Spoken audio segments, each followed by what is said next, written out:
Hello friends, welcome to the success Kendra. Friends देखिए, आज इस वीडियो में हम लोग 69th बीपीएससी पीटी एग्जाम 2023 के लिए जो नया वाला घटना चक्र का बुक आया हुआ है, यहाँ पर आप देख सकते हैं बीपीएससी घटना चक्र पूर्वालोकन है यह 2023-24 के लिए।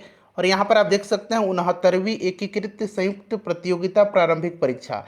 और इसमें 38वीं बीपीएससी से लेकर के 68वीं बीपीएससी तक जो 12 फरवरी 2023 को लिया गया था, वहाँ तक के सभी प्रश्न जो है सब्जेक्ट वाइज दिए गए हैं। और ये पूरी बुक मैं आपको कंप्लीट करवाने वाला हूँ। चैनल को सब्सक्राइब कर लीजिए और जो बेल आइकन है, घंटी का निशान है, उसको ज़रूर दबा लीजिएगा, ताकि कोई भी इंपॉर्टेंट वीडियो 69th बीपीएससी से संबंधित अपलोड किया जाए तो उसका नोटिफिकेशन सबसे पहले आपके पास पहुँच जाए। और आज इस वीडियो में हम लोग 69वीं बीपीएससी के लिए 38वीं बीपीएससी से लेकर के 68वीं बीपीएससी तक जितने भी फिजिक्स के यानी कि भौतिकी के प्रश्न पूछे गए हैं, उन सभी प्रश्नों को आज हम लोग एक ही वीडियो में कवर कर लेंगे। तो चलिए सेशन आज के स्टार्ट करते हैं। फ्रेंड्स, पहले प्लीज़ सेशन को एक बार लाइक कर दीजिए और जब सेशन समाप्त होगा तो इसे कम से कम एक ग्रुप में ज़रूर शेयर कर दीजिए।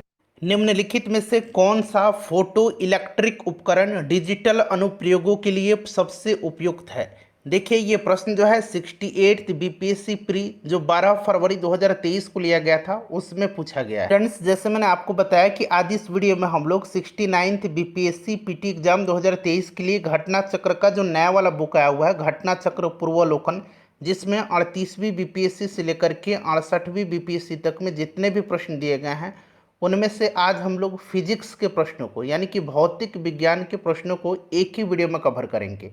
देखिए, ध्यान दीजिएगा, यहाँ पर प्रत्येक प्रश्न के नीचे आपको लिखा मिल जाएगा कि प्रश्न जो है किस वर्ष बीपीएससी में पूछा गया है। चलिए स्टार्ट करते हैं। पहला प्रश्न कि विद्युत धारा की इकाई है। विद्युत धारा की इकाई है। राइट आंसर आपको कोशिश करना है 5 से 7 सेकंड के अंतर में बता देने के लिए। विद्युत धारा की जो इकाई है ये एम्पियर हो जाएगा, ऑप्शन नंबर डी। देखिए, यह प्रश्न जो है 65th बीपीएससी री एग्ज़ाम प्री 2020 में पूछा गया प्रश्न है। अच्छा, अगर हम बात करें कूलम्ब, तो कूलम्ब जो है ये किसका ऐसा इकाई होता है? तो कूलम्ब जो होता है ये आवेश का होता है और पावर का यानी कि शक्ति का वाट होता है। चलिए नेक्स्ट क्वेश्चन कर लेंगे। अगला प्रश्न है कि निम्न तत्वों में से किसमें न्यूट्रॉन नहीं होता है? निम्न तत्वों में से किसमें न्यूट्रॉन नहीं होता है? तो इसका right answer option number C हो जाएगा, हाइड्रोजन। हाइड्रोजन का परमाणु क्रमांक कितना होता है? तो परमाणु क्रमांक 1 होता है। साधारण हाइड्रोजन समस्थानिक, जिसको कि हम लोग प्रोटियम कहते हैं, उसमें कोई भी न्यूट्रॉन नहीं होता है। 3 समस्थानिक होते हैं हाइड्रोजन के। कौन कौन से होते हैं? तो एक तो आपका प्रोटियम हो गया, एक ड्यूटेरियम हो गया और तीसरा ट्राइटियम हो गया। तो देखिए, प्रोटियम में कोई न्यूट्रॉन नहीं होता है, ठीक है। ड्यूटेरियम में 1 न्यूट्रॉन होता है, जबकि ट्राइटियम में 2 न्यूट्रॉन होता है। तो राइट आंसर यहाँ पर देखिए ऑप्शन नंबर सी हो जाएगा इसका, हाइड्रोजन। नेक्स्ट क्वेश्चन कर लेंगे हमारा कि एंगस्ट्रम इकाई है। एंगस्ट्रम किसकी इकाई है? तो देखिए, एंगस्ट्रम जो है फ्रेंड्स यह तरंग दैर्घ्य की इकाई है। तरंग दैर्घ्य की इकाई है एंगस्ट्रम, ध्यान रखेंगे। अच्छा, एक एंगस्ट्रम बराबर कितना होता है? तो एक एंगस्ट्रम बराबर होता है 10⁻⁻10 मीटर। इसे भी आप जरूर ध्यान रखेंगे, ठीक है। चलिए फ्रेंड्स, एक बार लाइक कर दीजिए सेशन को। और इसी प्रकार से मैं आपको बायोलॉजी और केमिस्ट्री को भी कवर करवा दूंगा। मॉडर्न हिस्ट्री, एनशिएंट और मेडाइबल सारा बुक मैं आपको कंप्लीट करवा दूंगा। और इससे पहले मैंने आपको बिहार का इतिहास और बिहार का भूगोल कवर करा दिया था। तो अगर आपने अब तक नहीं देखा है तो देख लीजिएगा, लिंक डिस्क्रिप्शन बॉक्स में आपको मिल जाएगा। अगला प्रश्न कि प्रकाश वर्ष किसकी इकाई है? प्रकाश वर्ष जो है, देखिए बीपीएससी में प्रश्न प्रीवियस ईयर से रिपीट होता है।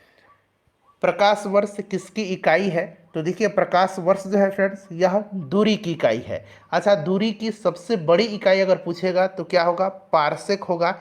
इससे भी आप जरूर ध्यान रखेंगे, ठीक है। चलिए, और एक प्रकाश वर्ष में कितना मीटर होता है? तो एक प्रकाश वर्ष में होता है 9.46 गुना 10⁻15 मीटर होता है। क्लियर। अगला प्रश्न कि निम्नलिखित में से कौन सी मूल भौतिक राशि है? मूल भौतिक राशि इनमें से कौन सी है? देखिए, मूल भौतिक राशि पूछा गया है। तो मूल भौतिक राशि क्या होती है? जिनको व्यक्त करने के लिए किसी अन्य भौतिक राशि की आवश्यकता नहीं होती है, ठीक है। जैसे कि लंबाई, द्रव्यमान, तापमान, विद्युत धारा, ज्योति तीव्रता और पदार्थ की मात्रा। ये 7 जो है मूल भौतिक राशियां हैं, 7 मूल भौतिक राशियां हैं और साथ ही इनके मूल मात्रक भी हैं, जैसे कि लंबाई का मीटर हो गया, द्रव्यमान का किलोग्राम हो गया, समय का सेकंड हो गया, ताप का केल्विन हो गया, विद्युत धारा का एम्पियर हो गया, ज्योति तीव्रता का कैंडेला हो गया और पदार्थ की मात्रा का मोल हो गया। ठीक है, तो यहाँ पर देखिए विद्युत धारा राइट आंसर हो जाएगा। अगला प्रश्न कि ओम मीटर मात्रक है। ओम मीटर किसका मात्रक है? तो ओम मीटर जो है फ्रेंड्स यह मात्रक है प्रतिरोधकता का। Option number C right answer हो जाएगा, यानी कि रजिस्टिविटी का। क्लियर है? चलिए, जो सिंपल प्रश्न है उनको मैं एक्सप्लेन नहीं करूंगा क्योंकि वो चीज़ें आप पहले से जानते हैं। प्रकाश वर्ष इकाई है। देखिए प्रश्न रिपीट हो रहा है ना बीपीएससी में। प्रकाश वर्ष जो है यह दूरी की इकाई है। Option number A right answer हो जाएगा। चलिए अगला प्रश्न कर लेंगे कि हर्ट्ज में क्या मापा जाता है। हर्ट्ज में क्या मापा जाता है? तो फ्रेंड्स मापा जाता है आवृत्ति। क्या मापा जाता है? आवृत्ति यानी कि frequency. Option number A right answer हो जाएगा। क्लियर है? अच्छा, आवृत्ति का ऐसा मात्रक हर्ट्ज होता है और एक सामान्य मनुष्य जो है ये 20 हर्ट्ज से लेकर के 20,000 हर्ट्ज, 20,000 हर्ट्ज कह लीजिए या 20 किलो हर्ट्ज कह लीजिए, एक ही बात है। 20 हर्ट्ज से लेकर के 20,000 हर्ट्ज आवृत्ति की ध्वनि को सुन सकने में सक्षम होता है। क्लियर है? अच्छा, 20 हर्ट्ज से जो नीचे की 20 हर्ट्ज से नीचे की जो आवृत्ति वाली ध्वनि तरंग हैं उनको हम लोग कहते हैं इंफ्रासोनिक। क्या कहते हैं? इंफ्रासोनिक कहते हैं। इनको हमारी कान नहीं सुन सकती है। और 20,000 हर्ट्ज से जो ऊपर की होती है उनको हम लोग क्या कहते हैं? उनको हम लोग अल्ट्रासोनिक कहते हैं। ठीक है, चलिए अगला प्रश्न कर लेंगे। नेक्स्ट क्वेश्चन हमारा कि आवृत्ति को मापा जाता है। तो आवृत्ति को मापा जाता है हर्ट्ज में। Option number A right answer हो जाएगा। नेक्स्ट क्वेश्चन है फ्रेंड्स कि विद्युत शक्ति की इकाई है। विद्युत शक्ति की इकाई है। विद्युत शक्ति की इकाई जो है, विद्युत शक्ति पूछा गया है तो ये वाट हो जाएगा। Option number D correct answer हो जाएगा। विद्युत शक्ति यानी कि इसको हम लोग पावर कहते हैं।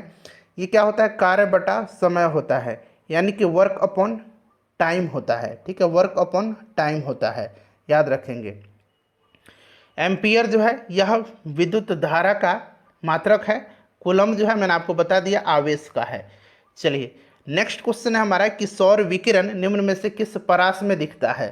सौर विकिरण जो है यह किस परास में दिखता है? चलिए राइट आंसर कमेंट करेंगे कि इसका राइट आंसर क्या हो जाएगा। तो देखिए सौर विकिरण जो है यह किस परास में जो है, यह 400 से लेकर के 700 नैनोमीटर, इसका option number B correct answer हो जाएगा। 400 से लेकर के 700 नैनोमीटर। चलिए नेक्स्ट क्वेश्चन है कि आर्द्रता किस उपकरण से नापी जाती है। आर्द्रता किस उपकरण से नापी जाती है? चलिए बताएंगे राइट आंसर इसका क्या हो जाएगा। आर्द्रता जो है यह किस उपकरण से नापी जाती है? तो राइट आंसर इसका हाइग्रोमीटर हो जाएगा। हाइग्रोमीटर से। ठीक है, और हाइड्रोमीटर से क्या होता है? हाइड्रोमीटर यहाँ पर देखिए, हाइड्रोमीटर इससे क्या मापा जाता है? तो इससे जल का आपेक्षिक घनत्व मापा जाता है। पायरोमीटर से क्या मापा जाता है? तो उच्च तापमान मापा जाता है। लैक्टोमीटर से दूध की शुद्धता मापी जाती है। चलिए नेक्स्ट क्वेश्चन है कि दाब की इकाई क्या है। दाब यानी कि प्रेशर। आपको पता है कि किसी तल के इकाई क्षेत्रफल पर लगने वाले बल को दाब कहते हैं। दाब जो है एक अदिश राशि होता है और दाब का फॉर्मूला आपको मैंने अभी बता भी दिया कि किसी तल के इकाई क्षेत्रफल पर लगने वाले बल को, यानी कि आपका क्या हो जाएगा? फोर्स अपॉन एरिया होता है। ठीक है, फोर्स अपॉन एरिया होता है। तो फोर्स का क्या हो जाएगा? न्यूटन हो जाएगा और एरिया का क्या हो जाएगा? मीटर स्क्वायर हो जाएगा, या कि यानी कि न्यूटन वर्ग मीटर राइट आंसर हो जाएगा। इसको हम लोग पास्कल भी कहते हैं, पास्कल कहते हैं। ठीक है, दाब का इकाई कहीं कहीं पास्कल भी आपको मिलेगा। चलिए निम्नलिखित में से कौन सी इसमें से अदिश राशि है? इसमें से पूछा गया है कि कौन सी अदिश राशि है। तो वे राशि जिनको व्यक्त करने के लिए दिशा एवं परिणाम दोनों की आवश्यकता होती है उसको सदिश राशि कहा जाता है। और बल, वेग, विस्थापन, त्वरण, संवेग ये सब सदिश राशि हैं। ठीक है, जिनको व्यक्त करने के लिए केवल परिणाम की आवश्यकता होती है, दिशा की नहीं, उन्हें अदिश कहा जाता है। आयतन, दाब, चाल, दूरी ये सब अदिश होती है। ठीक है, तो यहाँ पर आप देखेंगे दाब राइट आंसर हो जाएगा, ऑप्शन नंबर बी। ठीक है, चलिए देखिए ये जो घटना चक्र है नया वाला, इसमें बहुत सारे पुराने क्वेश्चन को ऐड नहीं किया गया है। मैं सभी के सभी क्वेश्चन को आपको कवर करवा दूंगा। जो बीपीएससी के पहले वाला जो घटना चक्र था उसमें जो प्रश्न दिया गया था उनको भी, जो छूटा हुआ प्रश्न है उनको भी मैं कवर करवा दूंगा। चलिए, निम्न में से कौन सी इसमें से सदिश राशि नहीं है? सदिश राशि नहीं है। ठीक है, अभी मैंने आपको बताया था कि सदिश राशि कौन कौन सा है। बल, वेग, विस्थापन, त्वरण, संवेग। ठीक है, इसमें से पूछा गया है कि सदिश राशि नहीं है, तो राइट आंसर इसका क्या हो जाएगा? बताएंगे करेक्ट आंसर इसका क्या हो जाएगा? तो फ्रेंड्स, इसमें से देखिए गति इसका राइट आंसर हो जाएगा। ठीक है, गति अदिश राशि है। चलिए, नेक्स्ट क्वेश्चन हमारा कि यदि धरती के घूमने की गति यानी कि घूर्णन बढ़ा दी जाए तो भूमध्य रेखा पर पिंड का वजन कितना होगा? पिंड का वजन क्या होगा? राइट आंसर क्या होगा इसका? तो ये घट जाएगा। क्या होगा फ्रेंड्स? ये घट जाएगा। ठीक है, चलिए अगला प्रश्न करेंगे कि निम्नलिखित में से, और देखिए एडुटेरिया का जो नया बिहार स्पेशल का बुक आया हुआ है उसको भी मैं कवर करवा रहा हूँ, तो उसको भी आप लोग देख लीजिएगा। निम्नलिखित में से किस राशि का मात्रक नहीं है? इसमें से पूछा गया है कि किस राशि का मात्रक नहीं है। तो देखिए, किसी वस्तु की बीमा में आया परिवर्तन और उस वस्तु की मूल बीमा के अनुपात को विकृति कहा जाता है, और विकृति जो है एक बीमाहीन राशि है, इसका कोई भी मात्रक नहीं होता है। ये प्रश्न जो है फ्रेंड्स, यह 65th बीपीएससी 2019 में पूछा गया है। ये प्रश्न 65th बीपीएससी 2019 में पूछा गया है, यहाँ पर ये मिट गया है। ठीक है, चलिए उसके बाद देखिएगा कि निम्नलिखित में से किस तरीके से 1 वोल्ट व्यक्त किया जा सकता है? 1 वोल्ट व्यक्त किया जा सकता है, तो फ्रेंड्स ये हो जाएगा 1 जूल प्रति कूलम्ब। 1 जूल प्रति कूलम्ब राइट आंसर इसका हो जाएगा। उसके बाद देखिएगा कि एक वस्तु का भार पृथ्वी की सतह पर मापने पर 100 न्यूटन आता है, इसका भार चंद्रमा की सतह पर मापने पर कितना होगा? तो चंद्रमा पर 1/6 हो जाता है, तो पृथ्वी पर अगर हम बात करें 100 है तो 1/6 हो जाएगा, ये 50 हो जाएगा, और यहाँ से देखिए ये 3 हो जाएगा, 2 तिहाई 6 और 50, यानी कि 50/3 हो गया। अब यहाँ से सॉल्व कर लेंगे, 3 एकम 3, ठीक है, फिर 2 गया इधर तो 3 छक्के 18, फिर 2 गया तो ये इस तरह से 16.7 न्यूटन आ जाएगा। क्लियर? चलिए उसके बाद देखिएगा कि सही कथन इसमें से आपको चुनना है। सही कथन आपको इसमें से चुनना है। देखिए राइट आंसर, लाल प्रकाश का तरंग दैर्घ्य बैगनी प्रकाश से ज़्यादा होता है। Option number B right answer हो जाएगा। लाल का तरंग दैर्घ्य सबसे ज़्यादा होता है और बैगनी का सबसे कम होता है। जिसका तरंग दैर्घ्य सबसे जो है ज़्यादा होता है उसका विचलन कम होता है, और जिसका तरंग दैर्घ्य कम होता है उसका विचलन ज़्यादा होता है, यानी कि बैगनी रंग का विचलन सबसे ज़्यादा होगा और लाल का सबसे कम। उसके बाद देखिएगा नेक्स्ट क्वेश्चन है, थोड़ा सा मैं छोटा कर देता हूं ताकि पूरा स्क्रीन पर आपको दिखाई दे ये प्रश्न। देखिए, जिस दिन में पानी पर जब दिन में पानी पर साबुन की फिल्में दिखाई देती हैं तो यह सुंदर रंग दिखाती है, इस घटना का कारण क्या है? तो इस घटना का कारण है इंटरफेरेंस ऑफ लाइट, जिसको कि हम लोग प्रकाश का व्यतिकरण कहते हैं। ठीक है, चलिए नेक्स्ट क्वेश्चन है हमारा कि एक परमाणु के केंद्र का धनावेशित हिस्सा क्या कहलाता है? परमाणु के केंद्र का धनावेशित हिस्सा जो है ये क्या कहलाता है? तो ये जो धनावेशित हिस्सा है इसको हम लोग न्यूक्लियस कहते हैं। क्या कहते हैं? न्यूक्लियस कहते हैं। क्लियर? याद रखेंगे, न्यूक्लियस कहते हैं। चलिए ऑप्शन नंबर यहाँ पर देखेंगे डी राइट आंसर हो जाएगा, न्यूक्लियस। अगला प्रश्न है हमारा कि एक ठोस के सीधे गैस में परिवर्तन को कहते हैं, तो इसको कहा जाता है ऊर्ध्वपातन। सिंपल सा क्वेश्चन है, प्रीवियस ईयर पढ़ करके जाना है, प्रश्न रिपीट होते हैं बीपीएससी में। वह ताप जिस पर ठोस, द्रव और गैसीय अवस्था एक साथ रह सकती है ये कहलाता है। ये देखिए 67 बीपीएससी प्री का एग्जाम जो कैंसिल हुआ था उसमें पूछा गया था, इसको कहा जाता है त्रिक बिंदु। त्रिक बिंदु राइट आंसर हो जाएगा। नेक्स्ट क्वेश्चन है कि कॉस्मिक किरणें हैं, कॉस्मिक किरणें जो हैं यह है, तो कॉस्मिक किरणें आवेशित कण हैं। कॉस्मिक किरणें आवेशित कण है। कॉस्मिक किरणें विद्युत चुंबकीय स्पेक्ट्रम का भाग नहीं है, ये भी आप ध्यान रखेंगे। ठीक है, चलिए अगला प्रश्न कि 2G स्पेक्ट्रम में अक्षर G का जो है शब्द के लिए उपयुक्त हुआ है, तो G फॉर क्या होगा? G फॉर हो जाएगा जेनरेशन। ठीक है, G फॉर जेनरेशन। अगला प्रश्न कि रडार का आविष्कार कौन था? रडार का आविष्कारक पूछा गया है। रडार का फुल फॉर्म क्या होता है? रडार का फुल फॉर्म जो होता है ये क्या होता है? यहाँ पर रडार आर बना लीजिए। रडार का फुल फॉर्म होता है radio detection and ranging. Radio detection and ranging. ठीक है, याद रखेंगे। राइट आंसर इसका क्या हो जाएगा? रॉबर्ट वाटसन वाट ने किया था। ठीक है, रॉबर्ट वाटसन वाट ने किया था, तो यहाँ पर देखिए रॉबर्ट वाटसन दिया गया है। गॉड पार्टिकल इसमें से कौन सा है? गॉड पार्टिकल, गॉड पार्टिकल जो है फ्रेंड्स या हिग्स बोसोन है, हिग्स बोसोन है, ठीक है। हिग्स बोसोन ध्यान रखेंगे, हिग्स बोसोन कण की खोज करने वाले जो वैज्ञानिक थे, ठीक है, पीटर डब्ल्यू हिग्स और बेल्जियम के डब्ल्यू एंगलर्ट, इनको 2013 के भौतिक विज्ञान के क्षेत्र में नोबेल पुरस्कार से पुरस्कृत किया गया है। अगला प्रश्न है कि सीवी रमन को भौतिकी का नोबेल पुरस्कार कब प्राप्त हुआ था? सीवी रमन को 1930 में यह पुरस्कार दिया गया था, ठीक है। 1930 राइट आंसर हो जाएगा। चलिए अगला प्रश्न कर लेंगे। नेक्स्ट क्वेश्चन है हमारा कि टेलीस्कोप की खोज किस वैज्ञानिक ने किया है? टेलीस्कोप की खोज किया है गैलीलियो ने। किसने किया है? गैलीलियो ने किया है। Option number D right answer हो जाएगा। देखिए इस सदी की शुरुआत में हवाई जहाज का आविष्कार किसने किया था? तो ये सिंपल सा क्वेश्चन है, राइट बंधु, राइट ब्रदर्स ने किया था, ठीक है। 1 माइक्रोन बराबर है, 1 माइक्रोन बराबर होता है, ये आपको पता है, 1 माइक्रोन में 10⁻³ मिलीमीटर होता है, ठीक है। तो यहाँ पर देखेंगे ये वाला जो है सही हो जाएगा, option number C right answer हो जाएगा, ठीक है। चलिए उसके बाद नेक्स्ट क्वेश्चन है कि 40 डिग्री सेल्सियस का मान फ़ारेनहाइट स्केल पर, अगर फॉर्मूला आपको याद है, देखिए मैं बता देता हूँ आपको, C/100 = F-32/180। अब क्या करेंगे आप, थोड़ा सा इसको सॉल्व कर लेंगे, तो यहाँ से 1 0 से 1 0 कैंसिल हो जाएगा। उसके बाद देखिएगा 2 × 10 और ये 2 × 9 18 हो जाएगा। यानी कि हम लोग लिख सकते हैं कैसे, तो C/5 = F-32/9 ऐसे लिख सकते हैं ना। सी का रहा है कि 40 डिग्री, तो यहाँ आप क्या करिए 40 डिग्री पुट कर दीजिए, क्लियर। अब देखिए 5 × 8 = 40 हो गया, क्रॉस मल्टीप्लिकेशन अब कर देंगे, तो ये देखिए 9 × 8 = 72 हो जाएगा इधर, और इधर हो जाएगा F-32, यानी कि ये माइनस में है तो इधर जाएगा प्लस में हो जाएगा, तो F = हो जाएगा 72 + 32 104 डिग्री फ़ारेनहाइट, क्लियर है। Option number A right answer इसका हो जाएगा। चलिए उसके बाद देखिएगा कि क्रोमेटोग्राफी की तकनीक का प्रयोग होता है। अब देखिए क्रोमेटोग्राफी की अगर हम तकनीक की बात करें तो क्रोमेटोग्राफी वह विधि है जिसमें विभिन्न प्रकार के पदार्थों के मिश्रण में से प्रत्येक पदार्थ को पृथक करके पहचान किया जाता है। एक बार मैं ध्यान से सुनिए और बोलता हूँ।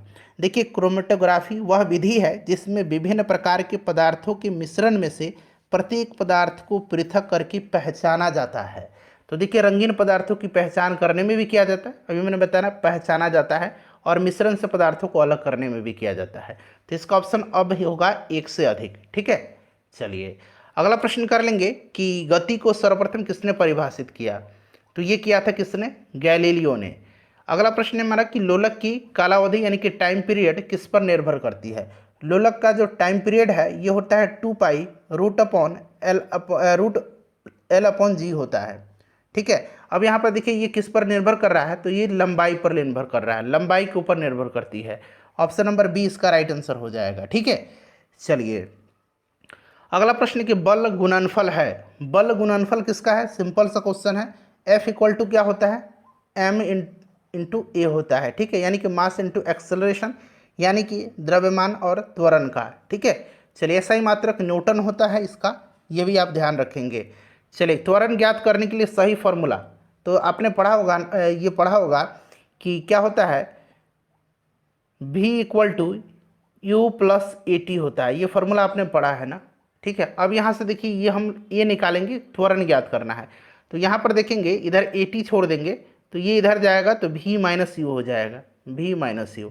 अब हमें A निकालना है, तो इधर क्या होगा, V - U और T आएगा नीचे बट्टा में, यानी कि V - U/T, V - U/T, option number A right answer इसका हो जाएगा।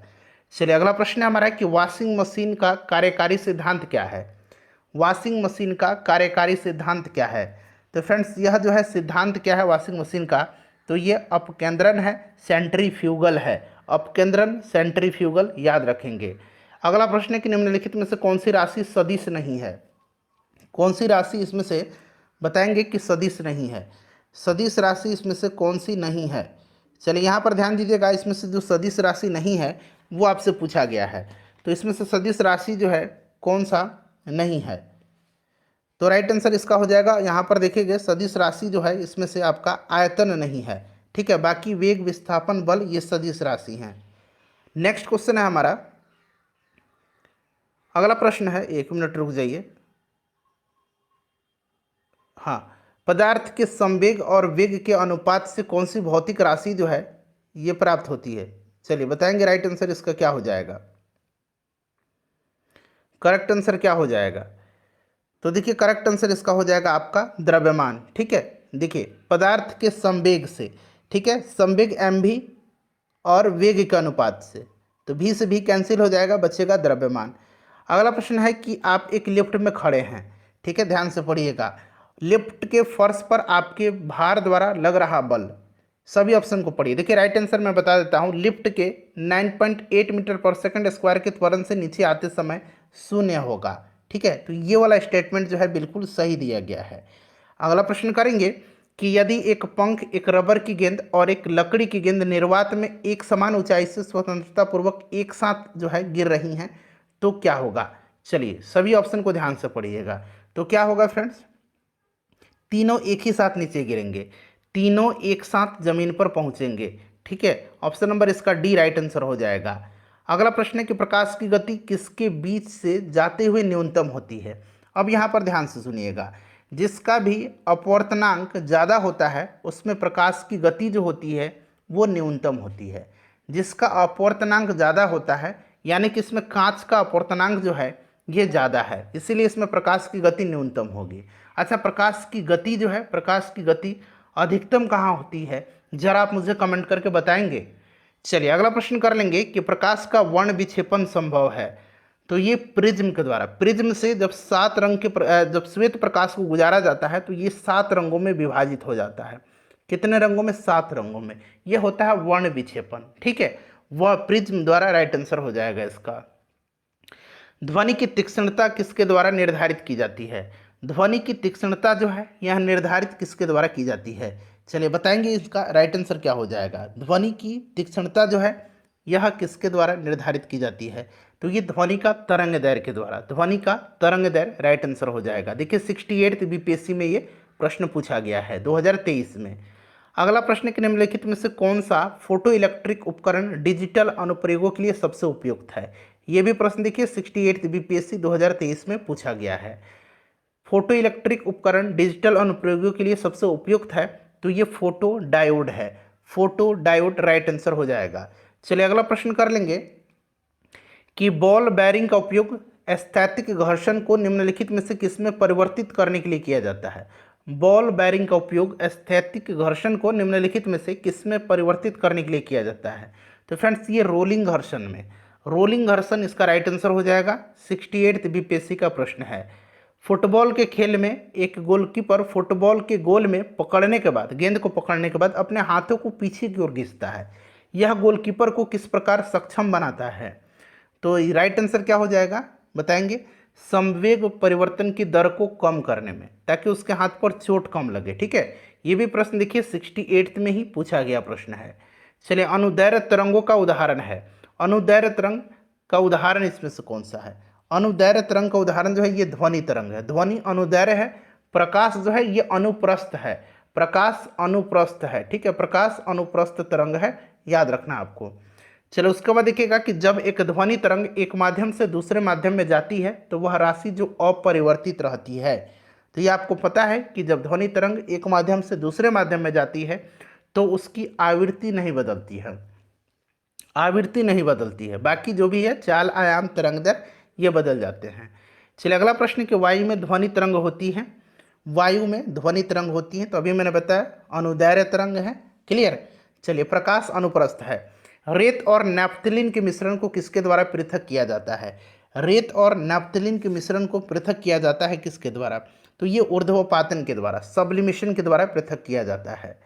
अगला प्रश्न है फ्रेंड्स, प्लीज़ एक बार वीडियो को लाइक कर दीजिए। विद्युत शक्ति की इकाई क्या है? अभी हम लोगों ने कवर किया था, विद्युत शक्ति की इकाई जो है वाट है। क्लियर। चलिए अगला प्रश्न है हमारा कि निम्नलिखित में से कौन सा सही सुमेलित इसमें से नहीं है? वोल्ट मीटर से विभवांतर मापा जाता है, एमीटर से विद्युत धारा, पोटेंशियोमीटर से विद्युत वाहक बल, ठीक है, गैल्वेनोमीटर से विद्युत प्रतिरोध नहीं, इससे भी विद्युत धारा ही मापा जाता है। ठीक है, विद्युत धारा का पता लगाया जाता है इससे भी। तो ऑप्शन नंबर डी जो है ये सही सुमेलित नहीं है। चलिए अगला प्रश्न है हमारा कि टरबाइन एवं डायनेमो से बिजली प्राप्त करने के लिए, ठीक है, किस ऊर्जा को विद्युत ऊर्जा में परिवर्तित करते हैं? राइट आंसर इसका हो जाएगा मैकेनिकल ऊर्जा। कौन सा? मैकेनिकल ऊर्जा। राइट आंसर क्या हो जाएगा इसका? मैकेनिकल ऊर्जा करेक्ट आंसर हो जाएगा। ठीक है, चलिए मैकेनिकल ऊर्जा यानी कि यांत्रिक ऊर्जा। अगला प्रश्न है कि एलईडी, ठीक है, एलईडी के संदर्भ में पूछा गया है। एलईडी मतलब क्या होता है? लाइट इमिटिंग डायोड यानी कि प्रकाश उत्सर्जक डायोड।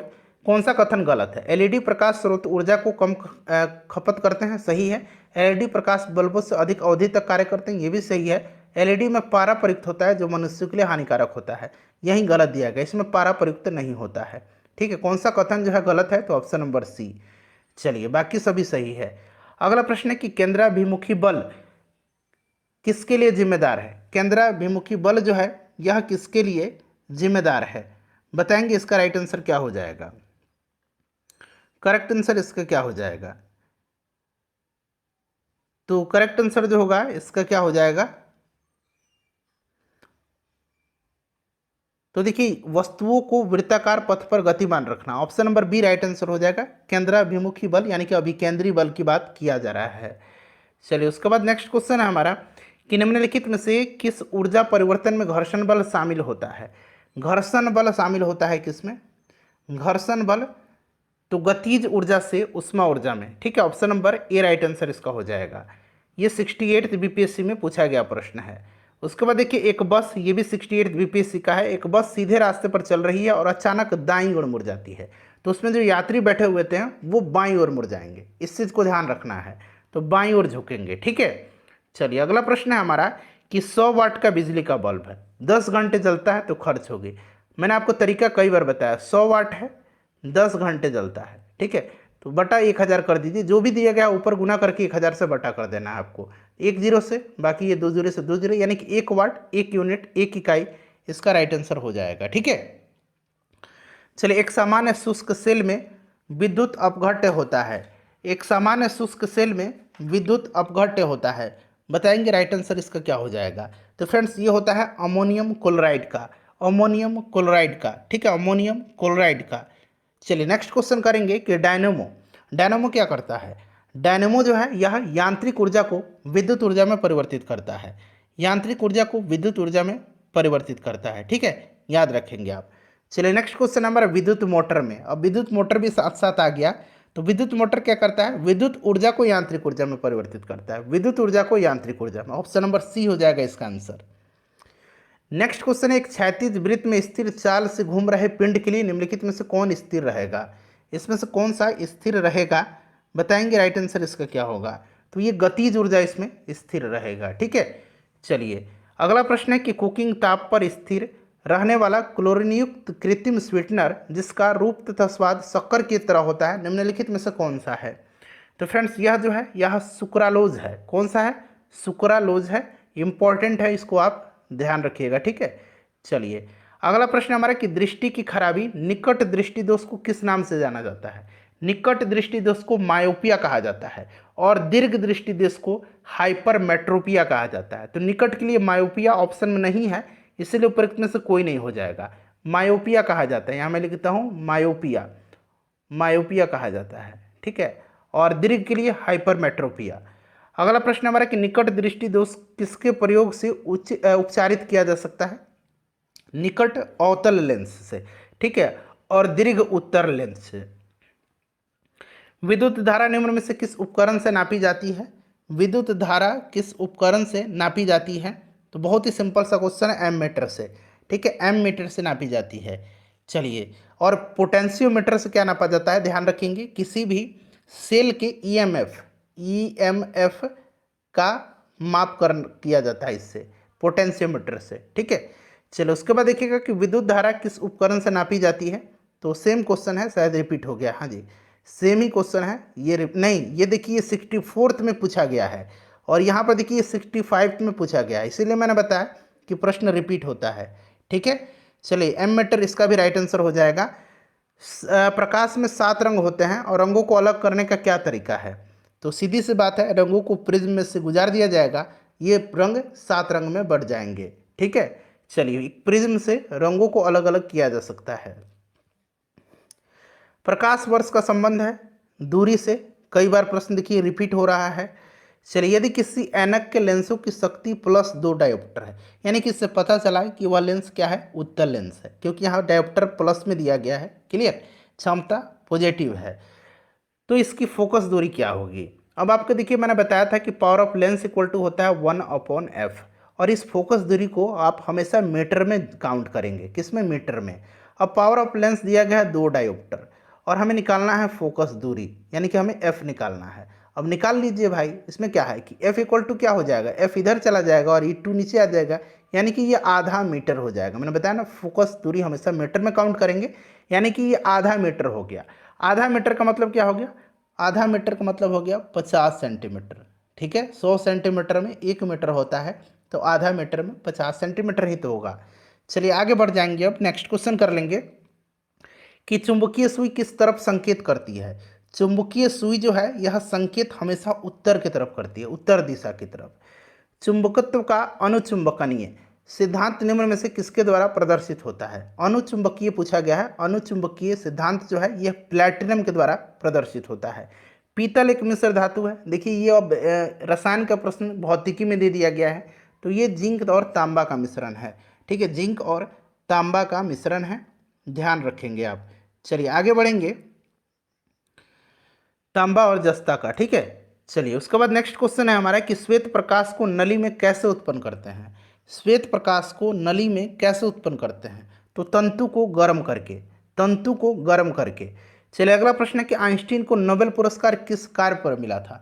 तो इनको नोबेल पुरस्कार जो है आइंस्टीन को 1921 में भौतिकी के क्षेत्र में दिया गया था, वैद्युत प्रकाश वैद्युत प्रभाव के लिए। ठीक है, प्रकाश वैद्युत प्रभाव के लिए। तो यहाँ पर ऑप्शन नंबर डी दिया गया है। अपेक्षिकता का सिद्धांत किस वैज्ञानिक ने प्रस्तुत किया था? तो ये अल्बर्ट आइंस्टीन है। Option number A right answer हो जाएगा। चलिए उसके बाद देखिए, ये देखिए 67th री एग्जाम में पूछा गया प्रश्न है, विद्युत उत्पन्न करने के लिए कौन सी धातु का उपयोग किया जाता है? तो ये धातु यूरेनियम है। चलिए उसके बाद देखिएगा कि कमरे को ठंडा किया जा सकता है। कमरे को ठंडा किया जा सकता है, तो देखिए संपीड़ित गैस को छोड़ने से कमरे का तापमान कम हो जाता है, जिससे कमरा ठंडा हो जाता है। तो ये संपीड़ित गैस को छोड़ने से।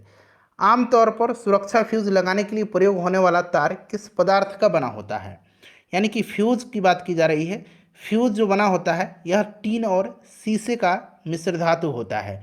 राइट आंसर टीन और शीशे का मिश्र धातु। ठीक है, ध्यान रखेंगे। चलिए अगला प्रश्न नंबर है कि निम्न में से कौन सा ऊष्मा का सबसे अधिक कुचालक है? इसमें से ऊष्मा का सबसे अधिक कुचालक जो है ये शीशा है। कौन सा है? शीशा हो जाएगा। नेक्स्ट क्वेश्चन है कि ऑडियोमीटर क्या नापता है? ऑडियोमीटर जो है ये क्या नापता है? बताइए, ऑडियोमीटर जो है यह क्या नापता है? तो फ्रेंड्स, यह ध्वनि की तीव्रता नापता है। ठीक है, ऑडियोमीटर। चलो उसके बाद देखिएगा कि यदि बल को न्यूटन में और दूरी को मीटर में प्रदर्शित किया जाता है, तो कार्य को प्रदर्शित किया जाएगा, तो कार्य को प्रदर्शित किस में किया जाएगा? जूल में किया जाएगा। सीधी सी बात है, जूल राइट आंसर हो जाएगा इसका। अतिचालक का लक्षण है, अतिचालक का लक्षण है, तो अतिचालक का लक्षण क्या है? शून्य पारगम्यता है, शून्य पारगम्यता। ठीक है, अति चालक का लक्षण। नेक्स्ट क्वेश्चन है, गर्म करने पर एक अर्धचालक का प्रतिरोध। गर्म करने पर अर्धचालक का प्रतिरोध जो है ये घटता है, और चालक का प्रतिरोध गर्म करने पर बढ़ता है। दोनों ध्यान रखेंगे। ठीक है, नेक्स्ट है कि सौर भट्टी में प्रयुक्त होता है। सौर भट्टी में प्रयुक्त होता है, बताइए राइट आंसर क्या हो जाएगा? सौर भट्टी में कौन सा दर्पण प्रयुक्त होता है? तो अवतल दर्पण का प्रयोग होता है। सौरमंडल का सबसे चमकदार ग्रह कौन सा है? सबसे चमकदार ग्रह जो है ये सौरमंडल का शुक्र ग्रह है। शुक्र ग्रह राइट आंसर हो जाएगा। नेक्स्ट हमारा कि अति सूक्ष्म वस्तुओं को देखने के लिए प्रयोग किया जाने वाला प्रकाशिक उपकरण कौन सा है? तो ये प्रकाशिक उपकरण जो है ये माइक्रोस्कोप है। नेक्स्ट क्वेश्चन है कि भारत द्वारा हाल ही में प्रक्षेपित अंतरिक्ष यान चंद्रयान 2 के एक भाग लैंडर का नाम क्या है? चंद्रयान 2 और चंद्रयान 3 अभी लॉन्च किया गया है। उसके लैंडर का नाम और रोवर का नाम दोनों का सेम ही है। ठीक है, तो यहाँ पर लैंडर का नाम पूछा गया, तो लैंडर का विक्रम है। रोवर का नाम प्रज्ञान है, इसे भी आप ध्यान रखेंगे। चंद्रयान 3 में भी सेम ही नाम है। चलिए कुछ प्रश्न जो है बीपीएससी में इस घटना चक्र में नहीं दिया गया, जो पहले दिया जाता था, तो अब वो प्रश्न बच गए हैं, मैं आपको कवर करवा रहा हूँ। घड़ी में प्रयोग होने वाले क्वार्ट्ज क्रिस्टल होते हैं, तो ये क्वार्ट्ज क्रिस्टल जो होते हैं ये सिलिकॉन डाइऑक्साइड होते हैं। क्या होते हैं? ये सिलिकॉन O2 होता है, सिलिकॉन डाइऑक्साइड होता है, ठीक है, सिलिकॉन डाइऑक्साइड होता है। चलो उसके बाद देखिएगा कि परमाणु के केंद्र का धनावेशित हिस्सा क्या कहलाता है। ये प्रश्न रिपीट हुआ है फिर से, न्यूक्लियस कहलाता है, ठीक है। चलिए, एक पिकोग्राम बराबर होता है, एक पिकोग्राम बराबर होता है 10⁻⁻12 ग्राम, 10⁻⁻12 ग्राम।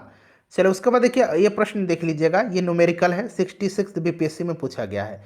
प्रश्न कह रहा है कि दो समानांतर प्रतिरोध वाले सर्किट का कुल प्रतिरोध दिया गया 1.403 किलो ओम, और उसमें से एक प्रतिरोध का मान 2 किलो ओम दिया गया है, तो दूसरे का मान आपसे पूछा जा रहा है। सिंपल सा क्वेश्चन है, मैं सॉल्व नहीं करूंगा, मैं आपको तरीका बताऊंगा। समानांतर में दिया गया, समानांतर में कैसा होता है, R1 प्लस 1/R2 होता है। अब ये वाला मान दे रखा है कितना, 1.403, और इसमें से एक प्रतिरोध का मान दे रखा है, ठीक है। तो पहले आप इसको सॉल्व कर लेंगे, इसको सॉल्व कर लेंगे तो अच्छा रहेगा। इसको हम सॉल्व करेंगे तो क्या आएगा, तो यहाँ पर देख लीजिएगा, ये R इक्विवेलेंट इक्वल टू क्या आ जाएगा, ये R इक्विवेलेंट इक्वल टू क्या आ जाएगा, तो ये R इक्विवेलेंट, पहले इसको सॉल्व करेंगे तो ये आपका आ जाएगा R1 प्लस R2 बटा में कितना आ जाएगा, R1 इंटू R2 आ जाएगा, ठीक है, 1/R। अब इसको हम उल्टा करेंगे तो R इक्वल टू कितना आ जाएगा, ये ऊपर चला जाएगा तो R1 इंटू R2 हो जाएगा, और नीचे R1 प्लस R2 आ जाएगा, यहीं आ जाएगा ना। अब यहाँ पर सब पुट कर दीजिए, एक 2 दिया गया है तो यहाँ 2 पुट करेंगे तो ये 2R2 हो जाएगा, और ये कितना हो जाएगा, 2 प्लस R2 हो जाएगा। सॉल्व कर दीजिए मेरे भाई, 4.70 इसका राइट आंसर आ जाएगा। चलिए अगला प्रश्न है कि ठंडक के दिनों में, अब देखिएगा, ठंडक के दिनों में लोहे के गुटके और लकड़ी के गुटकों का प्रातःकाल छुए तो लोहे का गुटका ठंडा लगता है, इसका कारण क्या है। सिंपल सा क्वेश्चन है, इसका कारण क्या है बताएंगे। इसका कारण जो है क्या होता है, तो इसका कारण होता है लकड़ी की तुलना में लोहा ऊष्मा का अच्छा चालक है, ठीक है। चलिए नेक्स्ट क्वेश्चन हमारा कि कमरे में रखा रेफ्रिजरेटर यानी कि फ्रिज का दरवाज़ा अगर खोल दिया जाए तो क्या होगा। तो क्या होता है, कमरा गर्म हो जाता है, कमरा ठंडा नहीं होगा। आपको लगेगा कि फ्रिज का दरवाज़ा खोल देंगे रूम ठंडा हो जाएगा, ऐसा नहीं है, गर्म हो जाता है। आप अंततः कमरे को थोड़ा गर्म कर सकते हैं। चलिए, दो उत्तरोत्तर श्रृंग अथवा दो उत्तरोत्तर गर्त के बीच की दूरी को क्या कहते हैं। बहुत ही अच्छा प्रश्न है, बेसिक प्रश्न है। इसको तरंगदैर्घ्य कहा जाता है, इसको तरंगदैर्घ्य कहा जाता है, ठीक है। देखिए, जब प्रकाश एक माध्यम से दूसरे माध्यम में जाता है तो निम्न में से कौन सा नहीं बदलता है। तो मैंने बता ही दिया था कि आवृत्ति चेंज नहीं होती है, क्लियर।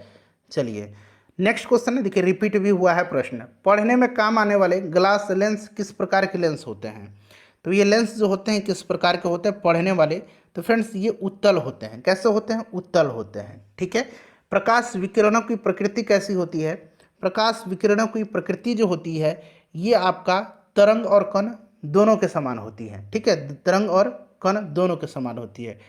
चलिए, आकाश नीला लगता है, आकाश नीला लगता है क्योंकि क्योंकि लघु तरंग दीर्घ तरंगों की अपेक्षा वायुमंडल द्वारा अधिक प्रकीर्ण होती है, अधिक। सेम क्वेश्चन इस बार जो बिहार मद्य निषेध दरोगा का एग्जाम हुआ था उसमें पूछ लिया गया था। चलिए अगला प्रश्न है हमारा इसी तरह ऑप्शन दे करके, पानी का घनत्व अधिकतम होता है, पानी का घनत्व अधिकतम होता है 4 डिग्री सेंटीग्रेड पर, और आयतन न्यूनतम होता है इसी 4 डिग्री सेंटीग्रेड पर ही, आयतन भी न्यूनतम होता है। चलिए ध्यान रखेंगे, 50 डिग्री सेंटीग्रेड का मान फ़ारेनहाइट पर, भाई मैंने अभी बताया था आपको कि C/5 इक्वल टू F-32/9। कितना सिंपल है, यहाँ सेंटीग्रेड में यहाँ पर इसको 50 रख दीजिए, फ़ारेनहाइट निकालना है तो 5×10 50 हो जाएगा, क्रॉस मल्टीप्लिकेशन करेंगे तो इधर 90 आ जाएगा, और ये माइनस इधर आएगा तो प्लस में आएगा, तो 90×32 कितना हो जाएगा, 122 फ़ारेनहाइट हो जाएगा, जो कि ऑप्शन नंबर यहाँ बी में दिया गया है। चलिए, वर्षा की बूंद गोलाकार आकृति का कारण क्या है। तो सिंपल सा क्वेश्चन है, पृष्ठ तनाव सरफेस टेंशन होता है।